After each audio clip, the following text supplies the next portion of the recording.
నన్ను కొట్టట్లేదు సార్ వాళ్ళు, పిల్లలు సార్. And మ్యాల్ nutrition sir. ఆ పిల్లలు పేద పిల్లలు ఇలా ఉన్నారు సార్. నన్ను ఆ జిమ్ గిమ్ లేదాళ్ళు, చెయ్యి ఇరిగిపోయి తల వరిగిపోయి. ప్లస్ వాళ్ళు ఏ ఊర్లో ఉన్నారో, హర్యానా ఎక్కడెక్కడి నుంచో వచ్చారు, వాళ్ళు ఊరు కాదు ఢిల్లీ. అలాంటి ప్లేసెస్లో అంటే ఎక్కడికి వెళ్ళాలి, ఏ బస్సు ఎక్కాలో తెలియదు, ఊరికే బ్యాక్ ప్యాక్స్ వేసుకొని వచ్చేసారు. మా కోసం ఏదో ఒక పోరాటం జరుగుతోంది, అక్కడికి వెళ్ళిపోవాలి మనం.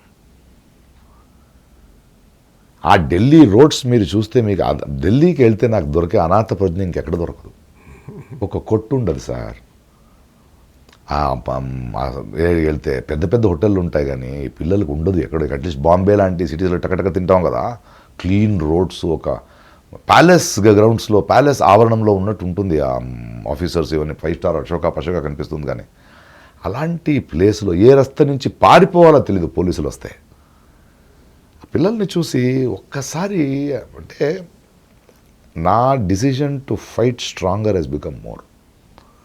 నా ముందు వాడు లాఠీ పెట్టుకొని వస్తుంటే ఏం చేస్తాడు వాడు? ఇప్పుడు చెయ్యి ఎరగొడతాడా, కాళ్ళు ఎరగొడతాడా, తల మీద కొడతాడా? భరించగలనా ఈ ఏజ్లో నేను ఆ పెయిన్? భరిస్తాం రాని. అలాంటి ఒక డిసిజన్ తీసుకోవాల్సి వచ్చింది అక్కడ కూర్చొని. ఇద్దరు పిల్లలు సార్ దగ్గరికి వెళ్ళకండి, ఒకటి వచ్చింది చూడండి, ప్రకాష్ రాజ్ కుమార్ని ఆరా రోకో రోకో రోకో గీతాంజలి అంటే వాళ్ళు తింటున్నారు సార్ దెబ్బలు. వాళ్ళు నన్ను చూస్తూ ఆడిని తొట్టొద్దు వీళ్ళని అంటే, నువ్వు ఎవరి కోసం నించున్నావు, నీ కళ్ళ ముందు కొడుతున్న వచ్చి ఆపు చూద్దాం, కింద దిగితే అరెస్ట్ చేసుకుని తీసుకెళ్తాం, మళ్ళీ బెడ్షీట్లు తెస్తారేమో అంటే. అది then I was very disturbed. But I can't be disturbed and no. ఆ నొప్పి అనుభవించాలి, ఆ బాధ అనుభవించాలి.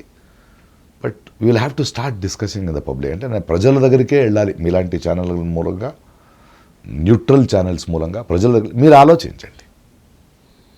మీకు ఈ మాత్రం తల్లిదండ్రులకి మీ పిల్లల భవిష్యత్తు వరకు వచ్చింది ఈ గవర్నమెంట్స్, అథారిటేరియన్ గవర్నమెంట్ అంటే ఆలోచించండి. ప్లస్ దీని గురించి ఇప్పుడు కూడా మాట్లాడకుండా మౌనంగా ఉన్న నాయకుల గురించి, మీ పెద్ద పెద్ద స్టార్ల గురించి, ఉద్యమాల గురించి ఆలోచించండి, అడగండి. మీరు ఇప్పుడు మాట్లాడరా అని.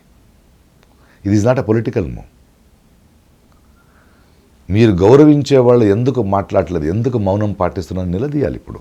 ఎందుకంటే మీరు రారా, మా పిల్లల భవిష్యత్తు. ఇది పొలిటికల్ మూవ్మెంట్ కాదు కదా, ఏదో పొలిటికల్ పార్టీ కాదు కదా, ఇది పిల్లలు కదా, మాకు దెబ్బ పడుతున్నా రారా అని అడగాలి కదా. ఆ డిస్కషన్ ఏదో స్టార్ట్ అవ్వాలి. ఆ క్లైమేట్ ఆఫ్ ఫియర్ని ఛేదించాలి. మీరు అన్నట్లు ఆ కల్చర్ ఆఫ్ సైలెన్స్ నుంచి బయటపడాలి. ఈ చర్నింగ్ అంటాం, అది ఏమంటారు తెలుగులో? సోషల్ ఆ మదనం కావాలి, సామాజిక మదనం స్టార్ట్ అయిపోయింది సార్. ఆ మదనం, దాన్ని ఆపలేరు ఇంకా మీరు. ఒక ఫార్మర్స్ మధ్యలో, ఒక స్టూడెంట్స్ యూత్ మధ్యలో మీ ఈ మదనాన్ని ఆపలేరు. యూ క్యాన్ అంటే ఊరికి ఒక కార్పెట్ వేసి క్లోజ్ చేయలేరు, because it is for real. ఇది ఒక పాజిటివ్గా వెళ్ళి ప్రజలైన మనము స్ట్రాంగ్ అయ్యే ఒక డెమోక్రటిక్ గవర్నమెంట్ రావడానికి మీరు మౌనం పాటించకుండా మాట్లాడి, ఏ పార్టీ పొలిటిక్స్లో పవర్కి వచ్చినా ప్రశ్నించేయడానికి రెడీగా అయిపోయాం మనం అనేదానికి ఇది వాడుకుంటారా, లేదా మళ్ళీ ఆళ్ళు కొట్టి మళ్ళీ ఇలా ఉండి మీ మౌనం మళ్ళీ ఆ సర్వాధికారాన్ని సపోర్ట్ చేయడానికి యూజ్ చేసుకుంటారు, అవకాశవాదిలాగానే ఉండిపోతారు.